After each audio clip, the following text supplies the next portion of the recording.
Welcome back to the Politics with Paul podcast, your home for nonpartisan discussion of political science and civics. I am your host, Paul Rader. Racking up another guest episode today. And for those who are new to the show, I always lead guest episodes, regardless of who it is, with a disclaimer that I do not take a stance for or against a guest's political views or groups they support.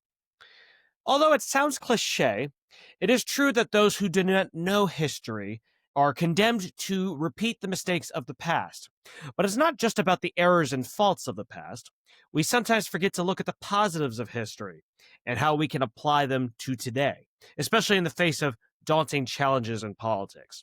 So, what positive historical lessons and thinkers can we look to for guidance in trying political times? How do we apply those lessons? Well, that's what my guest, Crom Carmichael, is here to talk about today. Crom is an entrepreneur, investor, and the co host of the From Our Generation podcast. His experience includes co owning a multi state sporting goods enterprise, investing in over 60 startups, and being a talk show panelist.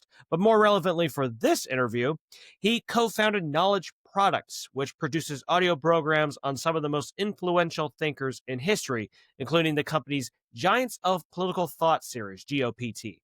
So let's talk about these giants of political thought and what they can teach us about today's challenges. Please welcome Crom Carmichael to the show. Thank you for being on, Crom. How are you? Paul, I'm doing fine, and thanks for that nice introduction. Yeah, absolutely. And really appreciate you being here. So I like to start with guests by going back in time a bit. It's not maybe not quite the beginning, but sort of the genesis of a lot of what we're talking about today. So what got you into making content like Giants of Political Thought, and why make GOPT specifically? Okay, well, that's a great question, and I'm going to tell you a little story about myself. In 1979, we did as you mentioned in the introduction, we were in the sporting goods distribution business, and we had a good business. We were Converse athletic shoe distributors. So Converse would sell us shoes at a wholesale price. We would warehouse them in Columbus, and we would sell them to retailers in an 11 state territory. And this was in the late 70s and throughout the 1980s. And it was a good business. Converse was a very, very popular brand. And so it was a good run for us.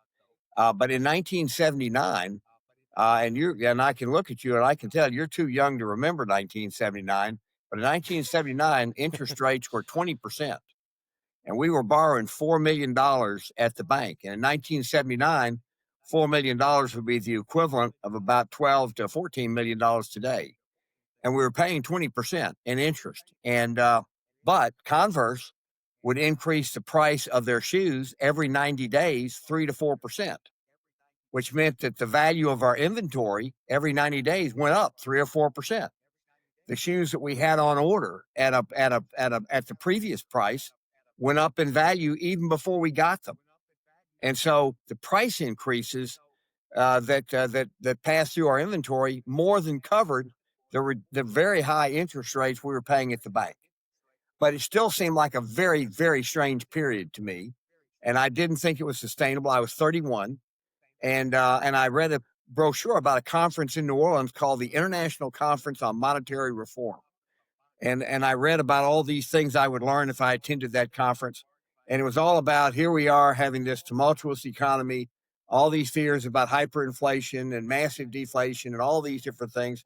And if I'd just come to this conference, I would hear, or I would learn about what was going to happen, and I could then use that. So I said, well, it's in New Orleans. That's a neat city. The speakers, the list of speakers, it lasted 4 days. There were 30 to 40 speakers, and I listened to every one of them. And the first one got up and said something like, we're going to have hyperinflation. Here's why, and here's what you should do. And after that speaker sat down, I said, boy, that is a compelling argument. I better prepare. And the very next speaker got up and said, we're going to have massive deflation. Here's why, and here's what you should do. And after that speaker sat down, I said, man, that's a compelling argument. I better prepare. And the third one would get up and say, we're not going to have this. We're not going to have that. We're going to return to the norm. Here's why, and here's what you should do. And I said, man, that's a compelling argument. I better prepare. Well, at the end of all that, the lady that I eventually married and is still my wife of 37 years, She said, "Well, baby Nice, doll, congrats. thank you." She said, "Well, baby doll, what'd you learn from all those speakers?" I said, "I learned that I am profoundly ignorant." And she says, "Oh no, you're smart." And I said, "Well, that's debatable, but whether I'm ignorant or not is not debatable." And she said, "She said, well, why do you say that?" I said, "Well, I've heard three different predictions of the future and all three are very different than the other two. Logic tells me that one of those three is going to be closer to the truth than the other two, and I do not have a clue which one that is. That is the definition of ignorance." And so I became a student at that moment, that weekend. If I hadn't had that happen in a 3-day period, I mean, it was a life changing experience for me. And so for the next 5 years, I became a student, self taught student of economics, and by reading a lot of their newsletters and then also building a worldview on what creates inflation, what creates prosperity, what creates all kinds of different things in the economic world. But you cannot separate those things from politics. You can't separate them, frankly, from religion and philosophy. And so from all this, I said, there's a lot of things I wish I had learned in college, but I was too immature when I was in college to really want to learn about them. And so I'm going to create a series of audio programs on history's most influential thinkers because now time their ideas have been tested by time. Not that they're necessarily good, but that they are influential, and that's key. So in the Giants of Political Thought, we cover John Locke, we cover the Federalist Papers, we cover the Declaration of Independence, but we also cover the Communist Manifesto, we cover the Social Contract, we cover Leviathan, and so we cover a whole range. We cover Machiavelli, The Prince, Common Sense by Thomas Paine, Adam Smith, The Wealth of Nations. And so these are audio programs that now are, if you go to the giantsofpoliticalthought.com, you can see them. They're all listed there. And if you buy them and then download the app so that they're available to you and up to 4 other devices. So if you want to share them with family members, you can. But you also have access to the transcripts and you have an access to questions so that you can then review the questions to see if you can't answer them, you probably ought to listen to the program again. But that's what started me on building that, and then we ended up building a number of other series. We ended up with 130 programs, but we've launched the first one that we've relaunched on our own streaming platform is the Giants of Political Thought. And so you kind of led into in the introduction our politics today, and our politics today are not well they're different in some regard, but when we had the Revolutionary War, the public was essentially divided into 3 categories. You had those people. You had about a third of them who wanted to have a sovereign country. They would be the hardcore revolutionaries. You had about a third who did not want to separate from Great Britain, from England, and you had about a third who didn't know which way they leaned because it was a very serious question. But the revolutionaries carried the day in the sense that they signed the Declaration of Independence. It got passed by Congress. And so at that point, we had formally declared our independence from Britain. And now the people who wanted to stick with Britain, uh, they had to either side with Britain or they had to kind of run away and wait until the dust settled, as it were. But then the Revolutionary War was over. We won the war. We won our independence. And so the first thing that happened after that was the 13 colonies came together and drafted the Articles of Confederation. And in drafting the Articles of Confederation, it took them about 2 or 3 months to draft the Articles of Confederation. And then it took 2 to 3 years to get them ratified by all 13 states. And then they lasted for 5 years and collapsed. And so that's so I would encourage any of your listeners who are interested in politics to go back and read Common Sense. It's not very long. Or if they don't want to read it, they can listen to our program on it, which covers almost the whole thing because it's a brochure. read carefully the Declaration of Independence, and I would even go read Thomas Jefferson's first draft of the Declaration of Independence, which is not what was finally signed. And then I would read carefully the Articles of Confederation, because when they were drafted, the people who drafted the Articles of Confederation thought that the Articles of Confederation would last for 100 years, and they collapsed in 5 years. And so there were some serious flaws in the Articles of Confederation. And this gets into the seeds of what I think you probably spend a lot of your time thinking about in your course and whatnot, and that is, what is the definition? How do you get to what people would generally agree to is good government? What is a good government? And how do you get to a good government? And the Federalist Papers go a long way toward arguing all of the different points about how to organize a government and what are the risks of organizing a government in one particular way or organizing the government in another particular way. And what it really got down to is, what is your belief in human nature? And as Madison said, if all humans were angels, you wouldn't even need government. But since all humans are not angels, then you have to ask yourself, okay, well, if all humans are not angels, then what are they? And the answer to that is they vary. And some people lust for power. And it does not take a very large number of people who lust for power to acquire power. And so when our Constitution was Quite true. drafted, it was drafted with that notion in mind, that we do not want it to make it easy. In fact, we want to make it as difficult as possible for a few people to acquire great power. And so that's why our Constitution was drafted, where you have three branches of the federal government, but the Constitution was drafted to greatly limit the powers of the government that is in Washington D.C. Whether it's the Congress, whether it's the president, or frankly, whether it's even the Supreme Court. The original Constitution gave a great deal of power to the states and reserved a great deal of power to the states. And the reason for that was that if power was dispersed across a whole bunch of states, if somebody became a terrible governor, or if a small group of people took over a particular state, then the citizens of the state could simply move to another state. And so that would act as a check on bad government at the state level. And in fact, now where do you live, Paul? I live in Florida, but hang on. Before we get more into this, is kind of actually getting into the next question I want Okay, to get sure, into. I sure. kind of want Sorry. to set it up Yeah. here.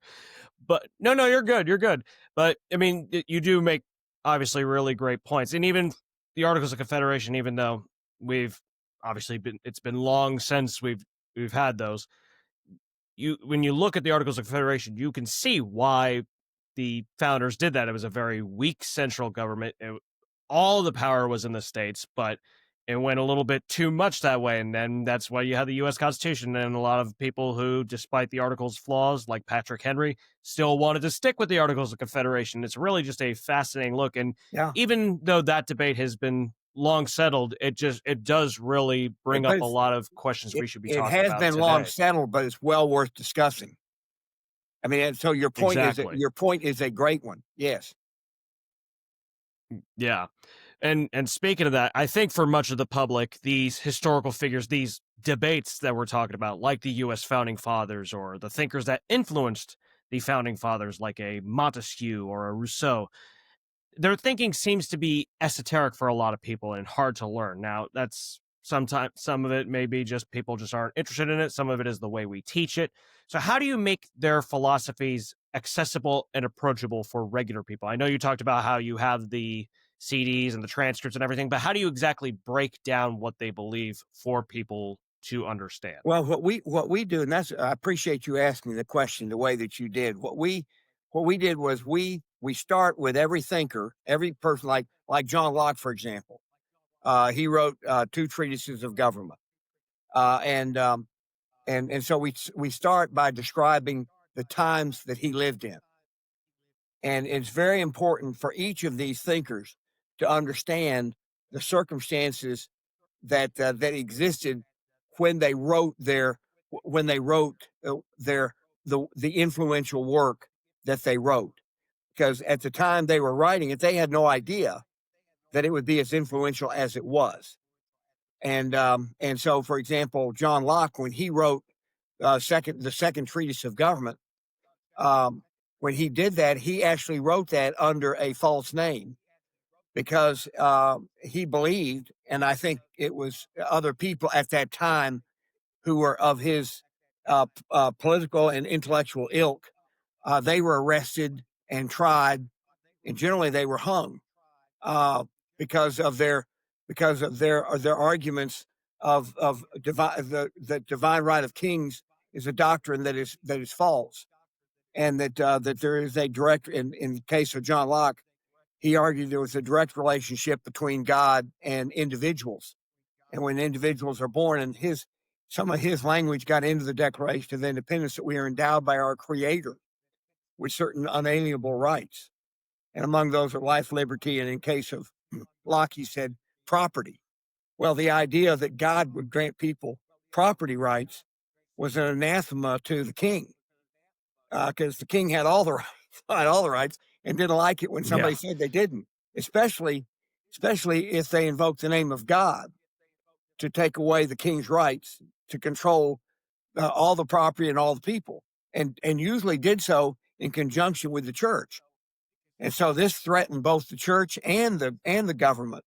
And so John Locke, and we talk about all of the different little codes in the audio program. You hear you see you listen to all these little codes, and a lot of the things that he said would be sent to somebody in some funny little code about the baby has been birthed, and these different kinds of things, and the nurse has arrived, and that the nurse was a particular person. So it's actually quite strange, but you could get killed for advocating for individual Yeah. for liberty. You could get killed in those days, and so John Locke's writings that then have now stood the test of time. They argue in favor of liberty and individual rights and property rights, and limited government. Now, at that same time, was another person named Thomas Hobbes, and Thomas Hobbes was a political figure of great stature, and he wrote Leviathan. And his argument was that if human beings are left to their own devices, it'll be all against all. It'll be a state of what he called a state of nature, which was a state of sheer violence. And so it required government, and it might even require an extremely strong and powerful and oppressive government to keep people from killing each other. And so you had two people who existed at the same time, who both were, well, in the case of Hobbes, he was a very powerful statesman. In the case of John Locke, he was a very powerful philosopher, but one who had to keep his head down. And so we cover all this in our programs, as we cover their lives, we cover what was going on at the time, so that you get a context. It's very important when somebody has an idea to understand the context in which for their idea. And Machiavelli is another one, because everybody thinks that he was this conniving kind of guy, and he really wasn't. What he was concerned about was that Italy, during his lifetime, Italy was a bunch of city states, and there were these large, very powerful tribes from the north that he was convinced that if Italy didn't unite and become a nation, that the hordes from the north would descend and destroy Italy. And so he wrote The Prince, hoping that the de' Medici family, which was the most powerful family in Italy and controlled a large area, that the de' Medici family would read The Prince and then say, "Gee whiz, we need to have a strong nation." But it turned out that didn't happen, and a couple of decades later, Rome was sacked, and what took 1,000 years to build was destroyed in about 90 days. So it was so Machiavelli was right but the book, The Prince, didn't come out, wasn't published until after that. And so his theories on how to acquire political power were really designed in his mind for the Domenicis to acquire political power to protect the country or the area that was Italy. And so, but it's very devious. In other words, what Machiavelli said, this is how you acquire power, and it's well worth reading for people who are interested in politics today, because his ideas of how to acquire power and how to keep power are they're still very much a topic of discussion today. So what we do in every one of our programs is we provide a lot of historical context as well as the important passages from the programs. And then, as I said, for somebody who wants to be a real student, they can then read the transcripts because they're right there and they're part of it. Yeah, that whole part about context is always so. I mean, context in general is always such a critical part of setting up anything. Even if you're talking about, I think it kind of also goes back to the whole difference between justifying something and understanding something. Like if we talk about the founding fathers, for example, a lot of obviously tremendous contributions they've made to our political thought of today and a lot of ideas that we should take from them.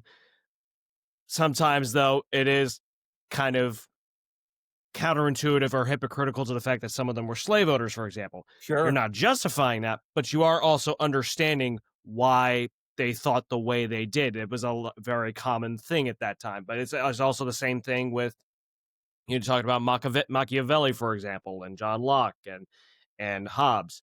And so, yeah, it is such a great point to make about that, because sometimes we kind of pick and choose when we want to know the context if we're trying to, you know, criticize somebody or not. And you can apply the same thing to today when you need to look at the context of why people are saying the things they do. So I think that's a great point to make, and it really does help people understand more. So with that being said, that's how you guys make it more approachable and accessible. So I imagine that part of why you made GOPT was that you have some concerns or gripes about how these thinkers and their philosophers are taught. Correct me if I'm wrong on that, but if that's the case, and regardless of whether that's the case, what are 2 to 3 things that we could do to teach these things better in schools and for continuing education for adults who Well, may have not had a yeah. robust education in schools? Well, first of all, you have to, at least in my case,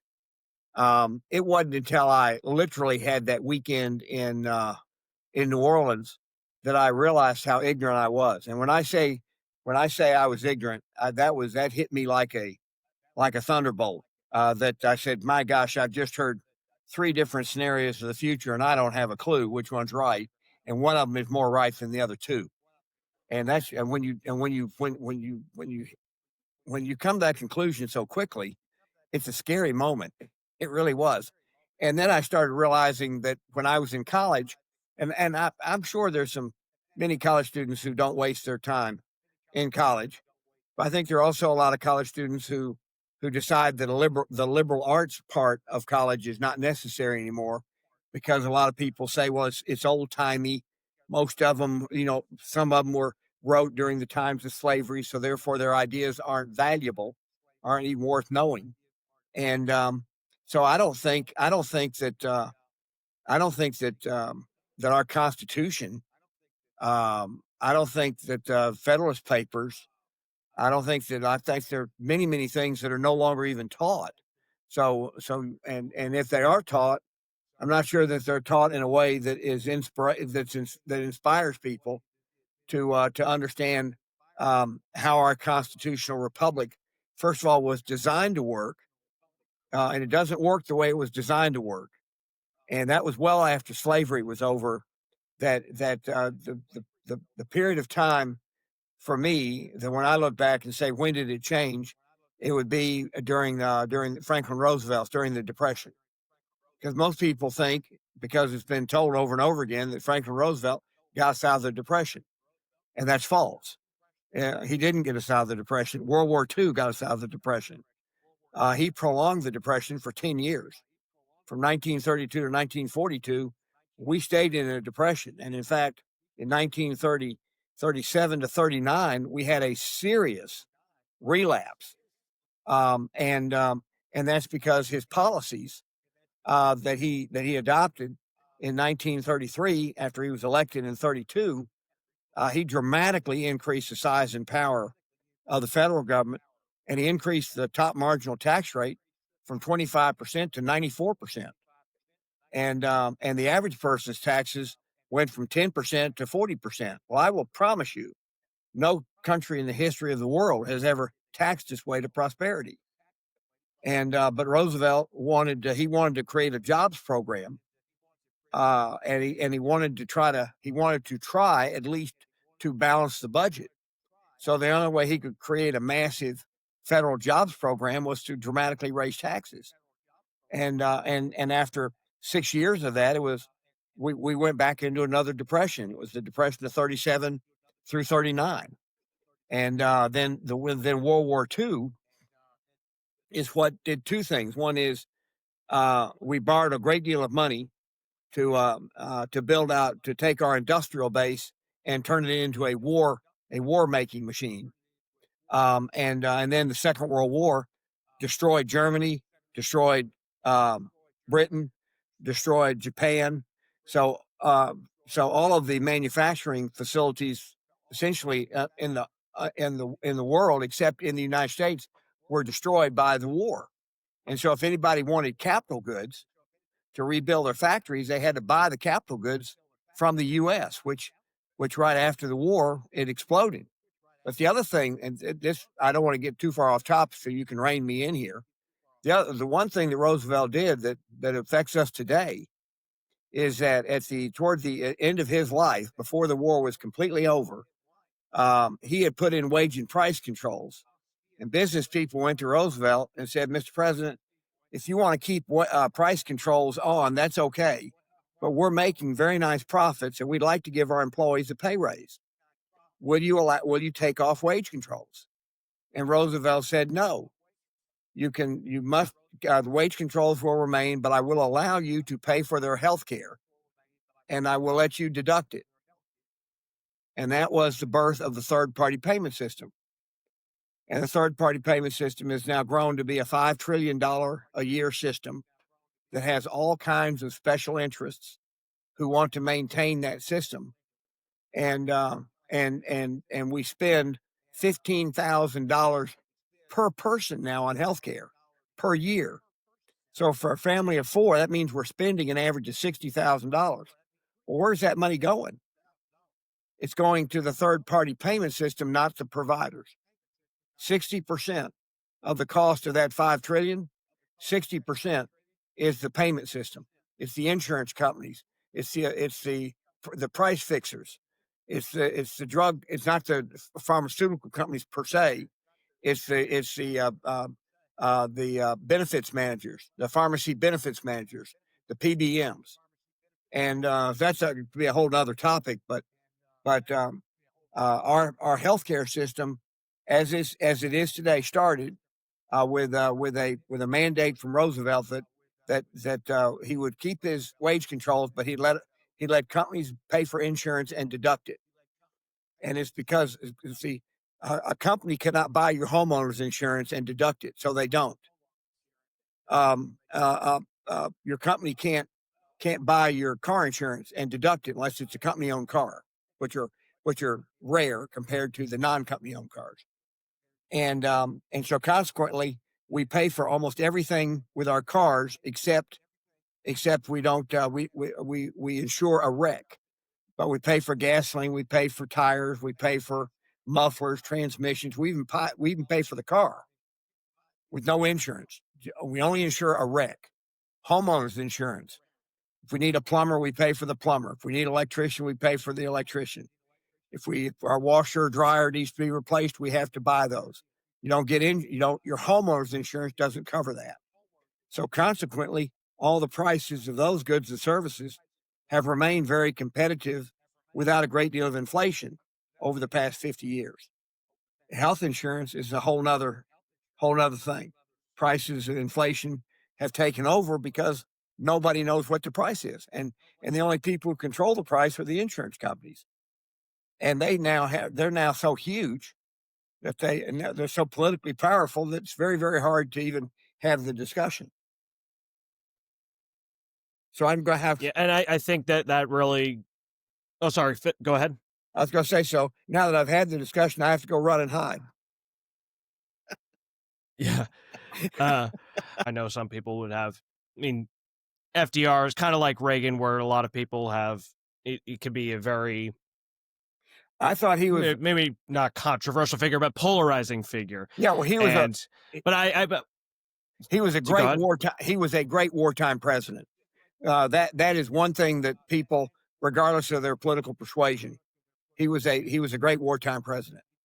And but some of his other policies, I think, are worth discussing. And if somebody thinks that they're good, then you still have to be able to debate these things without wanting to kill each other, because we Sure. still have we still have a giant deficit that's unsustainable. And as I've said earlier, you're not going to tax your way into prosperity. That is a non-starter from a not from a political standpoint, from an economic standpoint. Well, I think in any case that really does speak to. I was actually going to ask this question a little bit later, but I think it makes sense to bring up now. And you touched on it with the.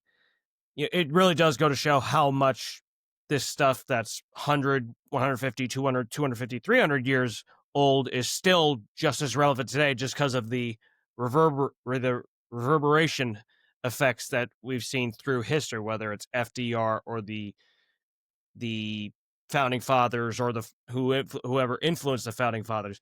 But like you also talked about early on in that answer, there is unfortunately a misconception amongst many people, tend to be younger, tend to be either around my age or younger, but there's also older people that feel the same way, that they feel that this history is boring or irrelevant or it's illegitimate, even like you talked about before. Yeah. And that extends to many of these influential thinkers. So, what do you say to people who feel that way? And how can we convince more people that history and its thinkers actually are interesting and relevant to today? Well, if somebody is concerned about where we are today, and I'm going to try to set aside the political differences and just talk sheer completely about the economic situation. People are concerned about inflation, and justifiably so. People are concerned about what causes inflation, and that's an interesting question. I have some thoughts on that, but nobody likes inflation, and only a relatively small number of people benefit from inflation. Um, but there are some people who benefit. Now that doesn't mean that they want it. It just means that they happen to have a 3% interest rate on their home when the inflation started. So they're paying a 3% interest rate, and inflation is 8 or 9%. Their home is going up at 10%. They're benefiting from that, but in many other ways, they're not benefiting. So there are a lot of questions, but it's interesting. It wasn't long ago when Reagan was president. The federal deficit was $200 billion, and that was considered to be excessive. And it was, well, how are we going to survive on $200 billion increases the amount of federal debt a year? Well, in the last 10 years, the amount of debt has gone up 20 trillion, 20 trillion in 10 years. That is an unsustainable amount. And so then you have to say, okay, well, if we can agree that it is not sustainable, what do we do about it? And therein lies, Paul, the questions that go back to these questions, these historical questions. Because if a government, which the United States government has the authority under the Constitution to borrow as much money as lenders will loan it. Once lenders decide I'm not going to loan you any more money, then that spigot gets turned off because the value of the dollar collapses at that point in time. And but as long as the public debt can be increased to satisfy whatever somebody's interests are. As long as that can be done, then the parties are not forced to sit in a room and agree with each other. I live in Tennessee. You live in Florida. Now, in Tennessee, we have to balance our budget, and like Florida, we have no income tax of any kind. So our state government lives almost exclusively on the sales tax. Our local governments live on the property tax, live on property taxes. Well, sales taxes are a very broad-based tax. And so raising taxes on everybody at once carries political risk. And so Tennessee right now, Tennessee is governed by, it's pretty much a red state. And so our government debt is very low. Our government spending increases only very slowly. And businesses, um, uh, government has a very light touch on business. I think that's probably very true in the state of Florida also. And consequently, the state of Florida's economy is doing quite well. That doesn't mean everybody in Florida is doing quite well, but it means that the majority of people, and maybe even a large majority of people's standard of living is on the incline. Whereas if you lived in New York or New Jersey or California, and you're just the average person, you're probably struggling quite a bit because government just keeps getting bigger and bigger and bigger and bigger in those states. And that's because the interests that control the elections in those states, I don't mean control them in the sense of actually controlling the actual elections, but the powers that be in those states are so powerful that that defeating them to try to rein in the size of government is almost impossible. So as I look at it as an investor, there are certain states that I just simply am uninterested in investing in because the risks are so inherent, are so great that the laws will be changed to really negatively impact those investments. Now, it doesn't mean there aren't people who do invest in California. There's obviously lots to invest in California, but California's got a set of circumstances. A lot of people live in Nashville who 3 or 4 years ago lived in California. Probably a number of people live in Florida now. The out migration, there are not many people leaving, not nearly as many people leaving Florida as there are coming in. And that's because they look at Florida as a state that has friendly taxes and generally for a lot of people a lot of freedom to do what they want to do. And so now this gets back to this question that you were bringing up earlier. And I like to ask people because politics is really about what are the rules. What are the rules? And so I ask people who if I'm teaching a class or something like this, I'll say if you have a board game and the board game is for 4 people to play, and there are 4 people and nobody's ever played it. In fact, somebody went and bought it from the store. What's the first thing? What's the first thing that the people do? They read the rules because you have to know what the rules of the game are to play the game. And then everybody, when that game starts, everybody who's playing that game knows that at the end of the game, there's going to be 1 winner and there are going to be 3 losers. But they still agree to play by the rules of the game.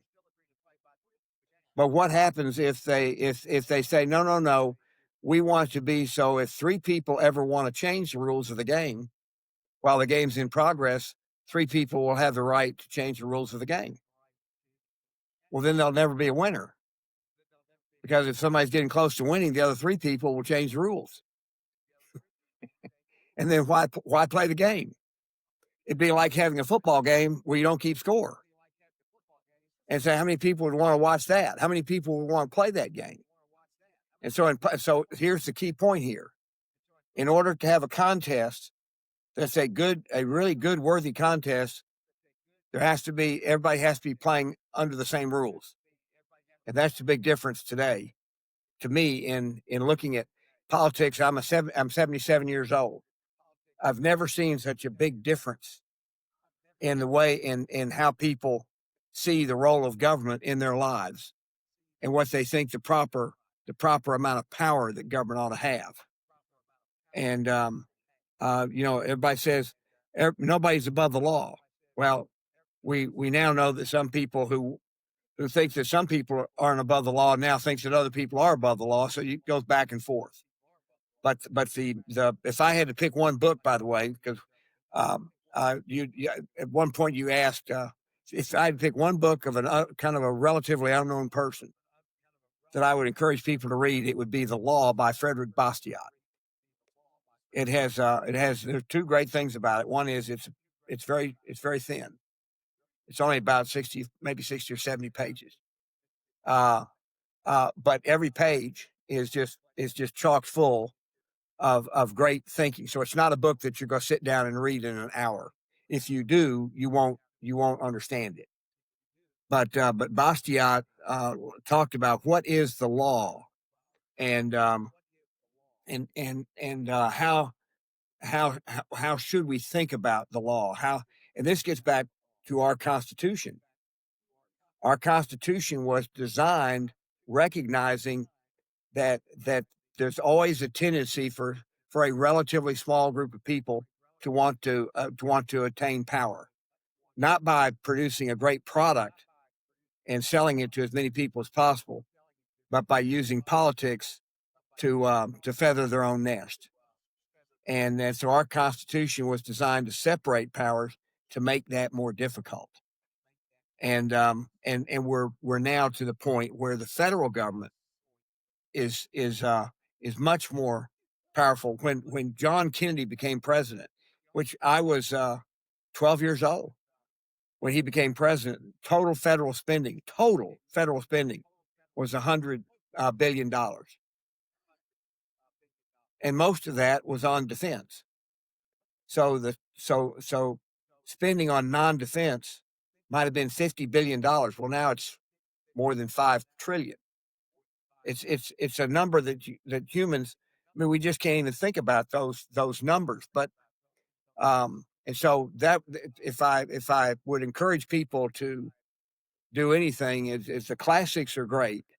Having a fundamental understanding of it, because the classics are really about human nature. And for example, you mentioned we do the social contract. I don't agree with what Rousseau said. I don't agree with him on almost anything, but his ideas were very eloquent. His ideas were very powerful, and Robespierre said that Rousseau was the father of the French Revolution, and his ideas are what caused the French Revolution. Well, it's useful to go back and study the French Revolution and why did it happen. And there's two different legal systems in France. You had if you were the king or associated with the king, there literally was a set of courts that you were tried in, and you were always found innocent. And then if you weren't associated with the king, then you were tried in another court, which was generally the result was whatever it should have justly been, because you weren't protected. And this went on for a period of 50 or 60 years, and got worse and worse and worse, leading up to the fall of the Bastille. And then you had the Jacobins, and they overthrew the government. They decapitated the king, and when they decapitated the king, they decapitated the executive branch of the French government, literally. So the executive branch ceased to exist at all, which meant that all of the power now was in the legislature. Well, you get 300 or 400 people in a very tense situation and get them to try to agree on any path forward that makes sense. Good luck. And so Yeah. and so you had the French. It's a little bit like looking at our Congress today, and that's why we tried to. Anyway, but go keep it on the French Revolution, and then so you had the Revolution, and there was a doctor who had built a machine to kill people, and he built it to kill them quickly, so that they wouldn't be killed through torture, which was the way of the way the king would have people killed who committed a capital crime was had them drawn and quartered, literally pulled apart Yeah. by four horses. And so this doctor named Guillotine built the guillotine so you would have your head severed quickly, and that was considered to be a very humane way to to execute somebody. Well, the populace uh, hoisted up thousands of guillotines on the backs of wagons and took them out to the small towns, and they would try the magistrate at 10 o'clock in the morning and execute him at 2 o'clock in the afternoon. And over 20,000 people were killed in that manner. The economy of France shrunk by 60% in 15 years. And then once the people were completely exhausted, and that's really a key, the people were exhausted. The economy was in shambles. People were starving, and Napoleon Bonaparte um, rose to power, and so now the king was replaced by a dictator. And so this is why it is important, and I really appreciate what you do. You try to help people understand the importance of ideas so that they can then use those ideas to think clearly in solving social and personal, but more social and political. Being able to think about and talk about political issues because it's tough. It's the And yeah, and toughest I've ever seen it, and I'm a good bit older than you. yeah, it's definitely tough, but it is, even if you find it an idea completely, totally objectionable, there may be some little aspect of it that you could say is, oh, well, you know what? That part actually makes sense. I could use that to refine my ideas. It's a lot of Sure. times Well, we yeah. treat these things as completely binary, like it's an either or, and it's kind of this death of nuance that we've seen, especially in social media lately. But I want to go back to you mentioned a Bastiat. I don't think I've actually heard of him before. So hey, I learned something new every day, especially when I have a guest on here. I'll have to look into him, but that will actually go a little bit into. I was going to ask who your favorite lesser known historical thinker was, so but a little bit That different that than that. Are there, besides Bastiat, then, are there any more influential thinkers, let's say 2 to 3 influential thinkers on your Giants of Political Thought series that you haven't had yet? And why do you want to add them? Well, I think, and he's Adam Smith in The Wealth of Nations. He was the first person to really explain economics um, in a formal way. And so I would encourage The Wealth of Nations. Very hard to read, but we do a great job of explaining it. And if you don't want to listen to what we do, pulling up summaries of The Wealth of Nations is probably still useful. Just because, and what he gets to is this: the people who are against tariffs, for example, and I'm not either. I could argue in favor of tariffs. I can argue against tariffs. I can argue either side. But one thing that Adam Smith said, he was a great believer in free trade, but he said free trade only works as long as the participants in free trade are playing by the same rules. He said, doesn't work if one side gets to take advantage of the other. That's not free trade. That's extortion. And so that's an interesting part. So when you're looking at the world today and taking a position on whether or not the tariffs that Trump is imposing today, whether they're good or bad, and listening to his reasoning, whether or not you agree with his reasoning, whether you think his reasoning is even accurate. But these are the issues of whether or not tariffs, they certainly generate revenue. So to that extent, they generate revenue. But whether or not they are, whether or not they distort, certainly they distort in the short term. But whether or not tariffs, in response to unfair trade practices by your trading partners, whether or not that's appropriate is a fair question. And so Adam Smith would be a good one. I think two that are really that they're so polar opposite is Thomas Hobbes' Leviathan and John Locke's Two Treatises of Government. They are polar opposites in terms of what is the proper relationship between government and the individual. And Thomas Hobbes believed that in the absence of government, a state of nature was the only alternative to a strong, powerful government. And his definition of a state of nature was all against all. And of course, nobody would want to live in all against all. And John Locke says, no, no, no. People will agree to give up some very specific rights in order to have the rest of their rights protected. And so that gets into a kind of an interesting and a deeper conversation about today. For example, I mentioned healthcare earlier. The the people who generally support the current system either have very, very good insurance plans at their place of work. They're on a very significant government subsidy, or I'm on Medicare. Now I'm 77.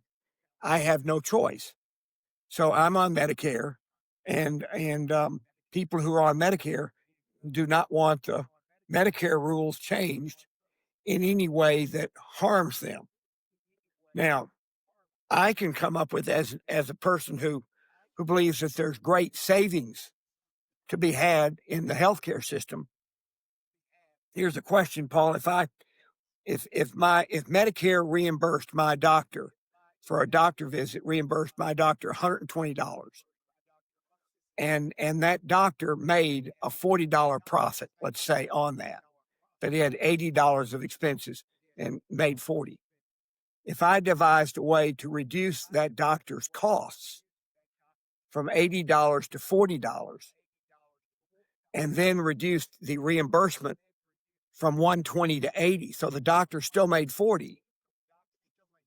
If I reduce the reimbursement by 33%, am I cutting Medicare benefits?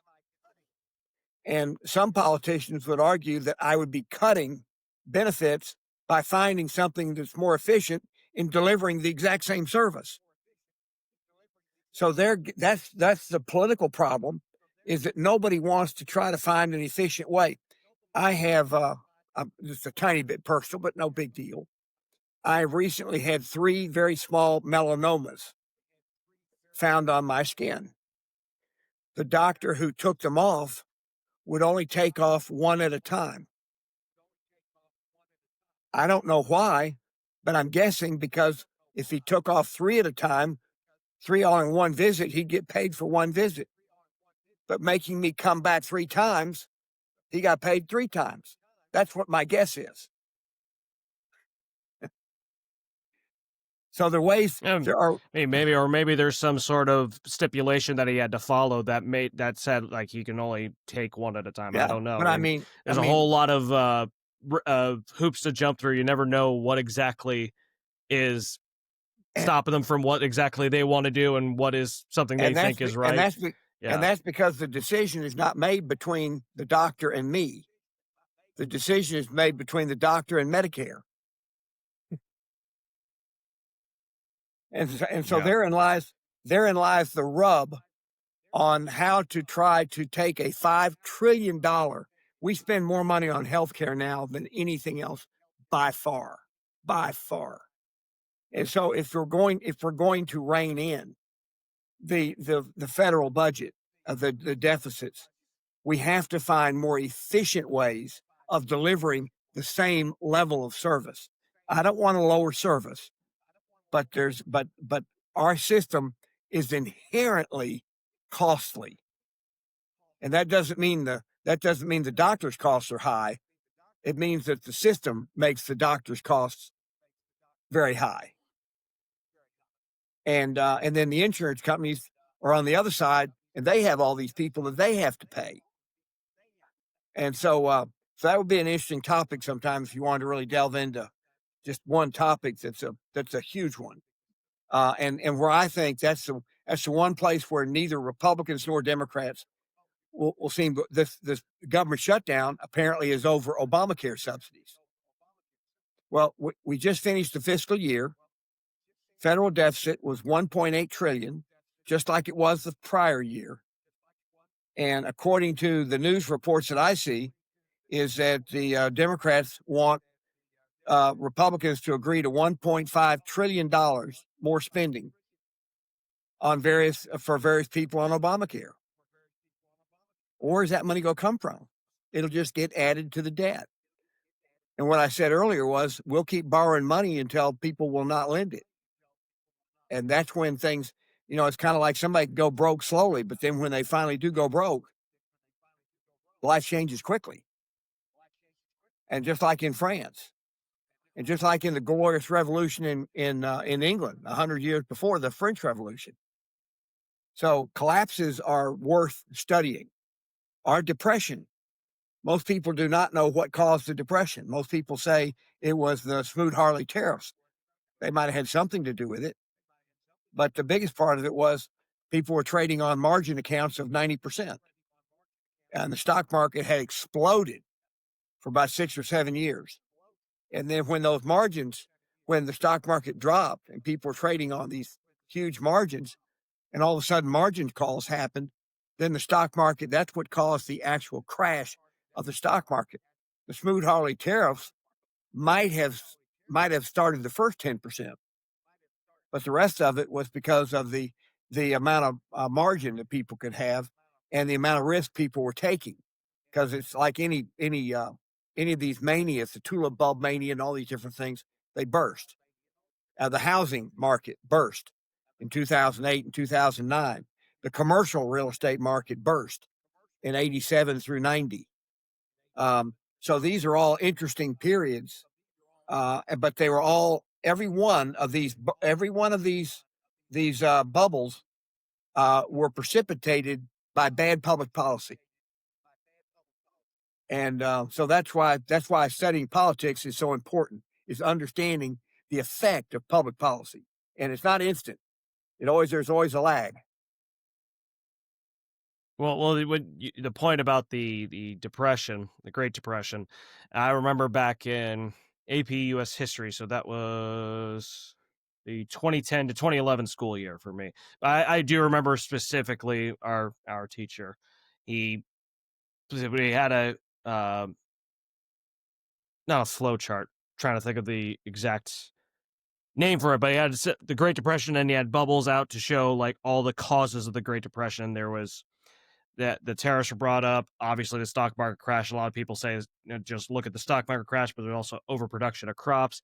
A bunch of other things I can't remember off the top of my head, but it kind of goes back to all that to say, a lot of times we kind of go in the wrong direction where we oversimplify political concepts. Now, to some extent, you need to simplify it to bring people in. So Sure. That's why with my content on my podcast or what stuff I write, I try not to make it as accessible as possible, but also trying to lead people to start to understand things a little bit more from a little bit more of a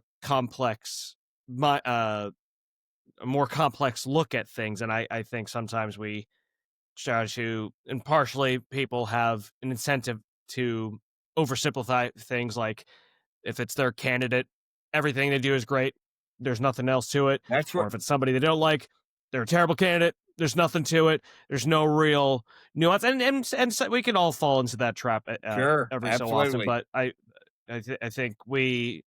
I think unfortunately for some people that's a very chronic thing where they just Did make your it too simplified. When politics there's just too much going on for it to say this is the exact thing and there's nothing else to it. did your Go ahead.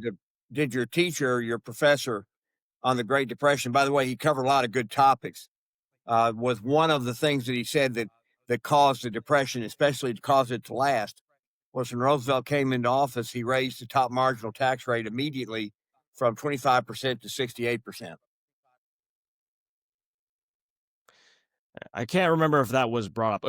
At the very least, he was talking about the initial causes of the Great Depression. So it Yes, would have been yes. right before And Roosevelt got in. and So and that is dead. And that part's a little bit hazy, though. yeah. So your professor is dead right on what caused it, but what kept it going Yeah. is what is even what started it is important to understand the nature of bubbles.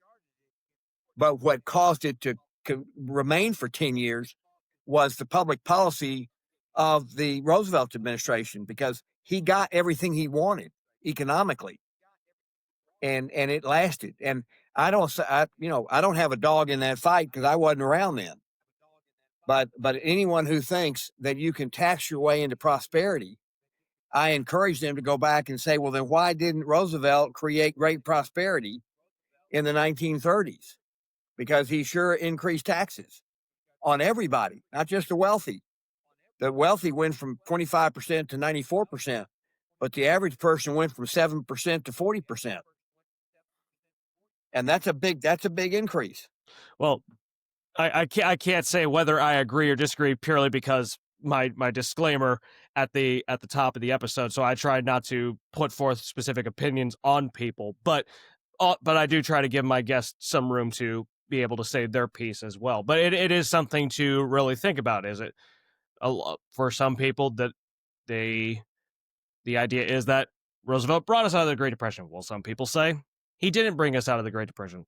You could take it also to Reagan. Did Reagan's policies help expand the economy, or did it lead to a crash in the market towards the end of his tenure? It's just those kinds of things you want to think about. And unfortunately, I think a lot of people base it purely on their political views. Yep. Obviously, if you're for a lot of liberals, FDR is an angel, but for conservatives, he's the devil. Opposite way for Reagan conservatives, he's a shining example of a statesman. He's the devil if you're a liberal. So I try to present both of those viewpoints as much as I possibly can in my work. Say, well, some Yeah. people say this, And some people say that. Obviously, I have my own opinions, but yeah. go ahead. Well, I mean, you do a really good job of that, but it is an interesting. It's a good discussion to have about Yeah, so that about the depression, what kept it going so long. Um, there is an answer. We may not agree on the answer, and somebody else may have a different opinion that isn't the answer, but it's a different opinion. Because these things they don't just happen by coincidence. Um, it's interesting. You know, you talked a little bit about the political side and supporting when George Bush the first ran for office and in his campaign speech at the Republican convention was he made such a huge deal over not raising taxes. Remember the read my lips, no new taxes. no new taxes. Yeah, That was what he said. Read my lips, no new taxes. And 60 days later, he gets into office. Gets in office with the first 60 days, he raises taxes. Now, I became a non George Bush fan the moment he did that. Not because he changed, not because George Bush as a person changed, but his policies did. And for me, his honesty did. And so we had a Republican governor here in Tennessee trying to pass a state income tax. And I was the most vocal person on radio opposing opposing the person that I had supported as a candidate. But I support him as a candidate because as a candidate, he promised that there would never be a state income tax as long as he was governor. So I really believe strongly that our society will only work if political candidates make very serious promises and then keep them. I think it's very important that they keep their promises. And so then the voters will then get what they asked for, and they ought to get what they asked for, not what they deserve. They ought to get what they have. Now that it might be the same thing, but if somebody runs and says, "I will not," if you vote for me, I promise I will not raise anybody's taxes. If they break that promise, then there's nothing else that they're going to say or do that's going to resonate as a leader. Would you agree? I'm just interested if you agree with that as a well, yeah, that, that you want your whoever you well, vote for, do I, you want them to keep their promises? yeah, well, then yeah. Unfortunately, for a lot of people, that's what gets them elected as promises. I'd personally, I mean, this is more, and this is not an opinion on one person or another. So I feel like I can at least say this. I would personally prefer if politicians more instead of promise, and this is, I mean, this might sound a little weaselly to some, and they will say, no, you need to stand up for it. I'd rather they say something more along the lines of, I am going to try as hard as possible to not do this unless certain other circumstances arise, because you never know what the future is going to bring up, and you never know if there's some sort of information you don't know. You say, I don't believe that this is the way to do things. I'd rather not hear somebody promise that, because we do have countless examples of politicians of all varying stripes say that they promise to do something and then they don't do it. And then it's like, well, were they never planning on doing that? Or did some sort of circumstance arise that said, oh, geez, I guess I got to renege on my promise now? I'd personally prefer if they don't flat out promise things, but they say, this is what I believe, this is what I'm trying to fight for. But that doesn't work as well to get you elected, unfortunately. And there's a It's lot of interesting. incentives out there for people to do that. That I wish we didn't have those incentives for them to act on, so that they would act a certain way. It's sort of like how enraging people gets people elected. That's an unfortunate incentive that I wish we didn't see. Well, that unfortunately, Sorry, you were about to say something? well, that the last thing you said is now kind of part of the process today. But it's a great Yeah, political question, Paul. Um, as someone who has kind of seen politicians who weasel their way, almost all politicians weasel their way around, and voters only get one chance every so often to express themselves with their vote. And if businesses treated their customers the same way politicians treat the voters, most businesses would fail because they would lose the confidence of their customers. And so I will push back a bit with you, because I think that I would rather sure. have candidates who have very different opinions of what government should be. And then if the like, for example, Mamdani has been very clear what he wants to do. I'm glad I don't live in New York, because I don't think that if he does what he promises to do, I don't think it will inure to the benefit of most people in New York. I think it'll be very bad for the people who live in New York. But if he gets elected and he doesn't keep those promises, then what does that say to the people who voted for him? And so Yeah, for it's also me, a fair point. politicians, if politicians are, if we expect them to not be honest about what they will do, if we expect that, I think voter turnout becomes lower and lower, because your argument is, well, it really doesn't matter who wins, because they're not going to do it anyway. Um, but I think a self governing society, I think it only works long term if the voters' will is carried out by the elected people, and that can only happen if the people who are elected and have power after the election do what they promised during the election. I don't know. That'd be a fun conversation, Paul, to have with the roundtable discussion type of thing. But but I might have to politicians I did politicians who want it both go ways. ahead. Politicians who want it both ways. Um, I don't think they generally. I think they generally don't. They're not very effective.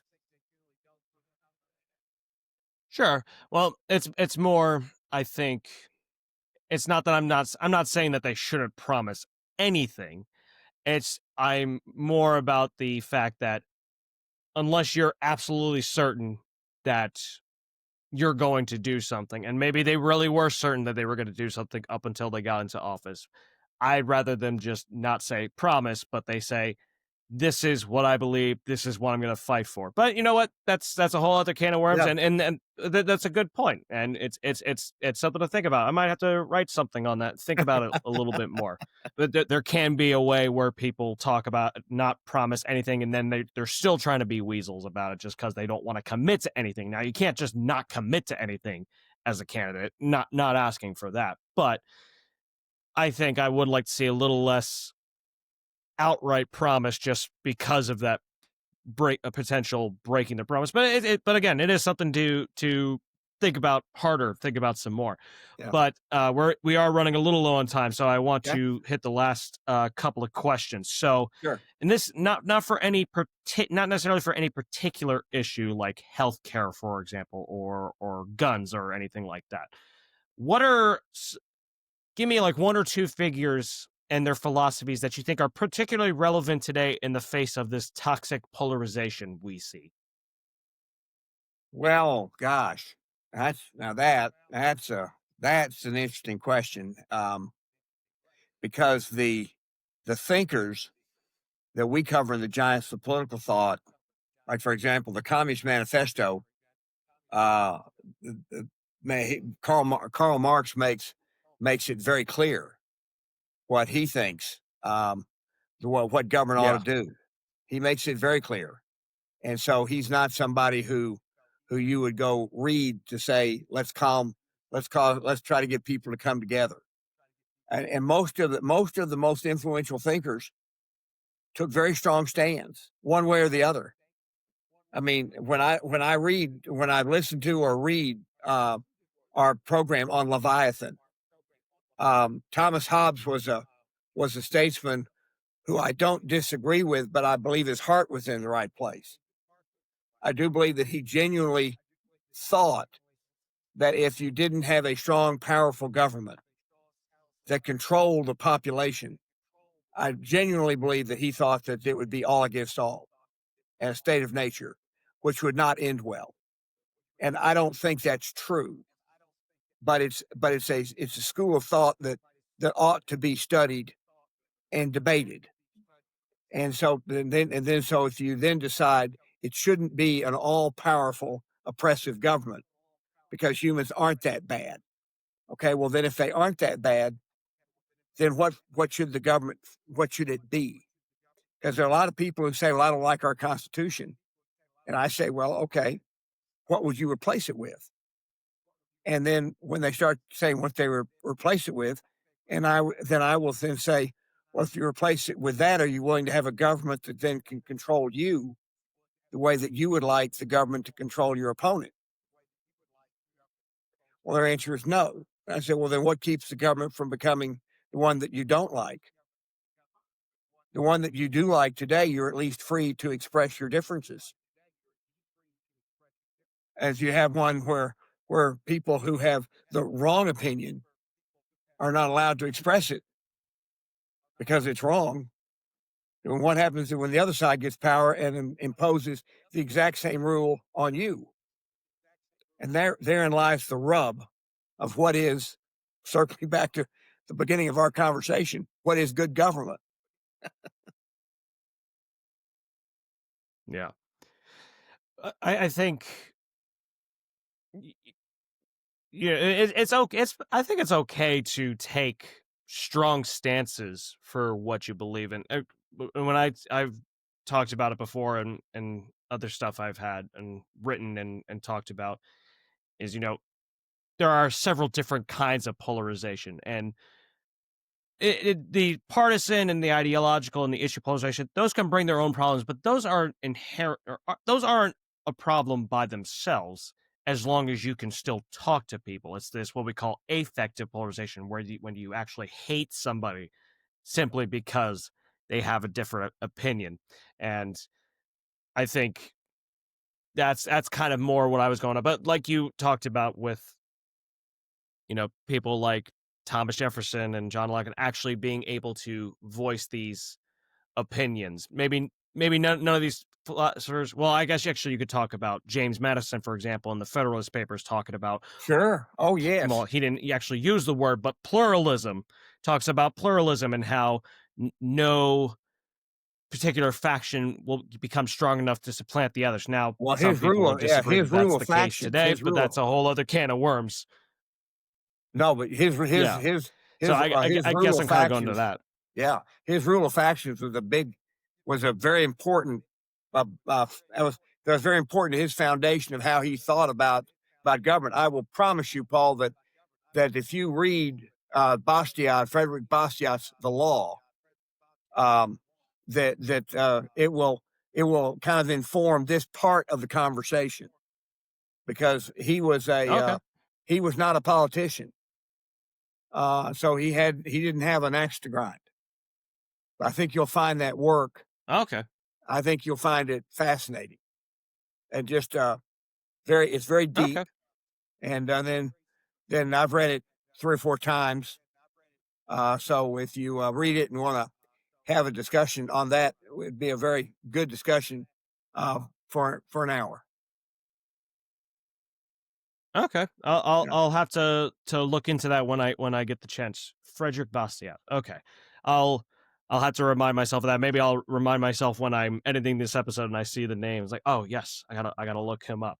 Good. But we are just about out of time, so I want to get to the random question of the day here. So, for those of you who are new to this podcast, at the end of episodes, I like to end off with a random question of the day. It's fun, it's non political. I mean, not that the other stuff isn't fun, but this is meant to be more non political, a little bit lighter content, and just gives a little bit more of a well rounded look at our guests. So, Crom, today's random question of the day for you is: what is a food ingredient that many people love, but you just don't understand why? Anchovies. Okay. I don't think I've ever actually had anchovies, but what don't you like about them? Just don't like the texture, taste, everything about them? Nothing. I like nothing about anchovies, Just but people who like anchovies love them. I mean, if that is yeah. yeah, and it's also a Put little them bit on like pizza. I happen to like chicken liver, but a lot of people don't. But for me, Oh yeah. anchovies would be the one. Yes. Yeah. I've never actually tried anchovies. They don't appeal to me, but I mean, maybe I'll have to try it one time just to see. But Just to see. I'll tell you something I absolutely hate. I tried to, like, especially with the politics, I always try to find a way to understand why some people are where some people are coming from. I will not understand why people like mushrooms. I hate mushrooms. Ah, And they don't even look edible. They don't look edible. Why who wow. was the first person that looked at those and said, "I'm going to eat those"? I'm sorry, I don't know. Do you like mushrooms? I do. I like mushrooms. So see, now Yeah. that would be Hey, more for you. More for you. mushrooms is for you like anchovies is for me. So that's Yeah. interesting. Hey, Yeah. that means more mushrooms for you. There you go. Yeah, no, I just I don't like the texture. I don't like the look. If they didn't look so bad, I might be more okay with the. Now I can take if a sauce uses mushrooms to marinate a little bit. That I can Well, that's tolerate, but actually yeah, that's straight up what I'm eating the yeah. mushrooms, no. Okay. All right. Yeah, Well, interesting. Interesting. yeah, yeah. But hey, I mean, we all got our things, little food ingredients that you just can't get behind. I mean, there are some other crazy ones. Like there's an Italian person I know who flat out does not like cheese. Which I mean, for one, I don't know how you don't like cheese, Right. period. But like, Yeah. also as an Italian person, like, come Yes. on, how do you not like it? And then somebody who's from Wisconsin didn't understand. Have you ever been to Culver's? Yes. Oh, yes. Covers is Well, they're okay, I I like love. I like Oh I yeah, I like their love Culver's, I but like their there's chili. somebody. I like their chili. Their chili? Okay. I never tried their chili, but love their burgers. They got great cheese curds, custard, obviously. But there's somebody else I know that's from Wisconsin. From Wisconsin, the home of Culver's. And he does not understand why they put butter on a burger. Wow. Oh. What are we talking about? Oh my How can gosh. you not like that? But No. yeah, Well, right? yes. That's what I don't know how you can't like that, but he doesn't understand why they do, but I mean, I'm sure there's something very weird that I dislike and somebody's like, "How can you not like that when you're a Floridian or something?" I don't know. But hey, we all got our things we love and don't love, but Yeah. in any case, though, that is going to wrap things up for today's episode. So, Crom, thank you so much for coming on.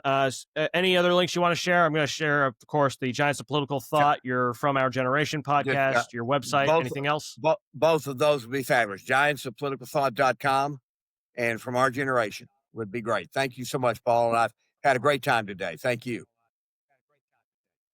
Absolutely. So we're going to go ahead and wrap things up here. And my links, my Facebook, Paul Rader, author and speaker, my LinkedIn, my medium.com profile, obviously this podcast on YouTube, Spotify, and Apple Podcasts, my 5-day educational email course about how we can better mitigate polarization in America, and my book on Amazon. It's ebook and paperback format. So we are going to end things here. So as always, thank you so much for listening.